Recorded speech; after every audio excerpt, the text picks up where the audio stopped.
While a lot of people talk about Jeremiah Smith being the best receiver in college football this year, there's no doubt that Jordyn Tyson also has a case at being the top guy in the country.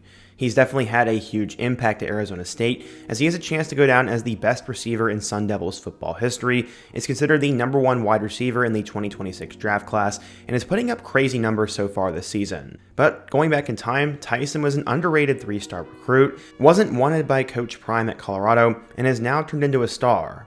We're to talk about the insane rise of Jordyn Tyson today and go through his journey, but before we get started, if you're a big fan of college football, be sure to subscribe to the channel, leave a like if you support today's video, and let me know what player, team, topic, or situation I can cover next.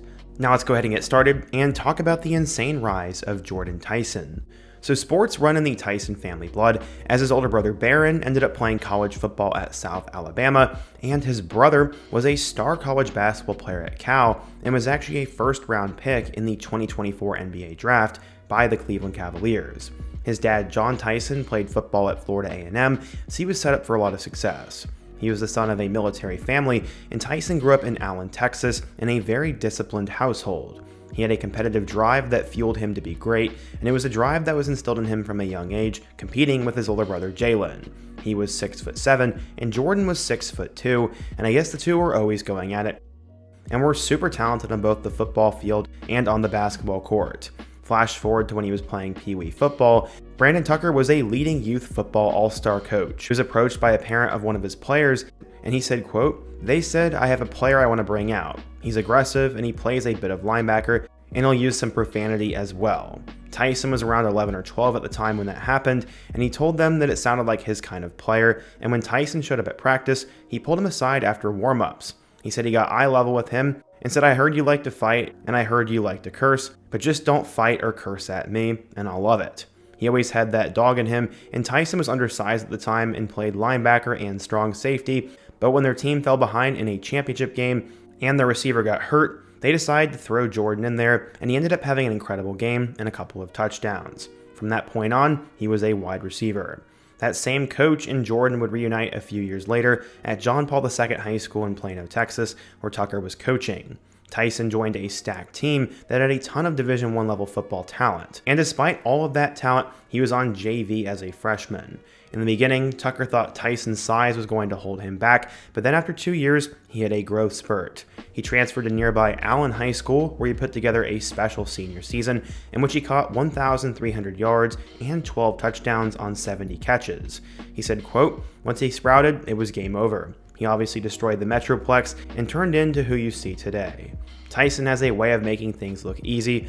He only had 21 catches as a sophomore with 5 touchdowns, and it drew attention from schools like Colorado State, New Mexico, Texas State, and Tulsa. Those aren't exactly the heavy hitters. Sure, he was going to be able to play lower level FBS college football, which was great, but he had his eyes on bigger offers. As a junior, he caught 31 passes for nearly 500 yards and 6 touchdowns, and then after doing well in 7v7 tournaments, he ended up with 23 touchdowns in just 9 games during the Lone Star Classic, which then led him to getting more offers.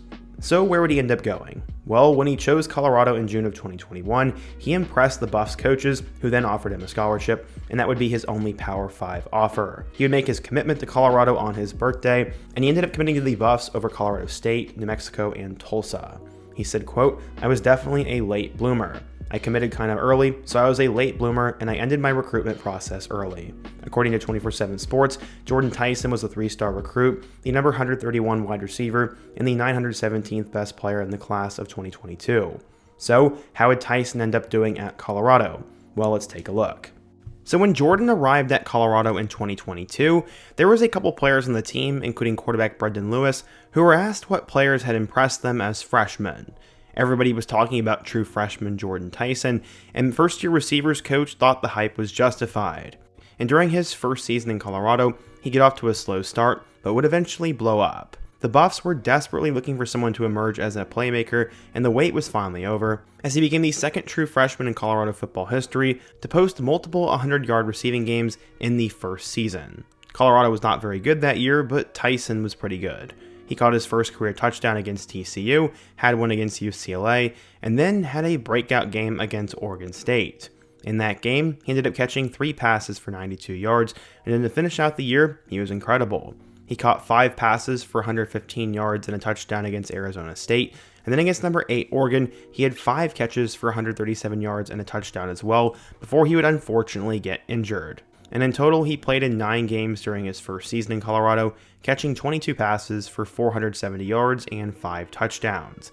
The Oregon game, he suffered a lower leg injury, and that would kind of hurt Tyson and set him back for a little while. After the season was over, Colorado would move forward with Coach Prime as their head coach, and I guess they didn't exactly see eye to eye.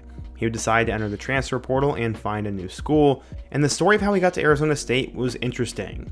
His mom had flown to Arizona for a work trip, and while she was there, she kept getting a call from Arizona State's wide receivers coach, and ultimately she would end up visiting, and then convince the family to go out there, and new head coach Kenny Dillingham really sold them, and Tyson would decide to transfer to ASU. Apparently Tyson was in that list of guys that Coach Prime didn't exactly want, and now he would be off to Arizona State. Jordyn Tyson would arrive at Arizona State in 2023, and he was hoping to be the next great receiver in a line of guys like Brandon Ayuk, Derek Hagan, and Jalen Strong. Arizona State's produced some big-time wide receivers recently, and receivers coach Hines Ward is trying to keep that going. When Tyson first arrived at ASU, apparently he was late to a practice, and Hines decided to kick him out. They didn't end up getting along at first, but eventually it worked out really well. During the 2023 season, Tyson did not really end up doing much, as he'd only end up appearing in 3 games, and he would redshirt and recover from his injury. But heading into 2024, when Elijah Badger hit the transfer portal, many wondered who would step up and lead the team in 2024. Nobody was really talking about Tyson, but they knew he had plenty of potential, and eventually, him and new starting quarterback from Michigan State, Sam Leavitt, would take the college football world by storm. In their first game against Wyoming, he caught 4 passes, and then 2 weeks later against Texas State, he caught 6 passes for 120 yards and a touchdown. He then had 2 touchdowns against Kansas and 84 yards against Utah, and through his first 6 games, he was a solid player, but he finally blew up in the second half of the season. He had over 100 yards against Cincinnati, 80 yards and a touchdown against Oklahoma State, 2 touchdowns against UCF, and then his monster performance against K-State. Against the Cats, he caught 12 passes for 176 yards and 2 touchdowns, and then against BYU, he once again had over 100 yards and finished the regular season against Arizona with 143 yards. Unfortunately, for the second time in 3 years, Tyson would end up suffering an injury, and this time it was a collarbone. It would require surgery, forcing him to miss both the Big 12 championship and the college football playoff appearance they earned after beating Iowa State. He had a breakout season along Cam Scatabo and Sam Leavitt and helped propel ASU to its first college football playoff berth in program history. He had over 5 games which he had 100+ receiving yards, and in total, Jordyn caught 75 passes for 1,101 yards and 10 touchdowns. He had crazy numbers and was considered one of the best receivers in all of college football, and would decide to come back for the 2025 season along with his quarterback Sam Leavitt. Last year's Big 12 championship wasn't an anomaly, it was the first step in changing the narrative around the Sun Devils football program. Going into the 2025 season, he was considered a preseason All-American, a Biletnikoff watch list guy, and a top 10 pick. A ton of scouts believed he was wide receiver 1 for the 2026 NFL Draft, and so far this season, he has once again proved that he's an elite level player. In their first game against Northern Arizona, he caught 12 passes for 141 yards and 2 touchdowns. ASU was also ranked inside the top 15 to start the year, but unfortunately they would hit a roadblock in week 2. After being up late, they give up a late touchdown to Mississippi State and lose by 4, but Tyson ended up having a touchdown in that game. He would follow that up with 6 catches for 100 yards and a touchdown against Texas State, and then 7 catches and a touchdown in a close road victory over Baylor. He would continue on, as against number 24 TCU, Tyson caught 8 passes for 126 yards and 2 touchdowns, and then against Utah, he had 8 more catches. He was legitimately becoming the best receiver in college football, and then this past weekend, he once again had a crazy game. He caught 10 passes for 105 yards and a touchdown, as Arizona State knocked off a top 10 Texas Tech team. So far through the first 7 games of the season, Tyson already has 57 catches for 628 yards and 8 touchdowns, and some would argue he's the best receiver in all of college football.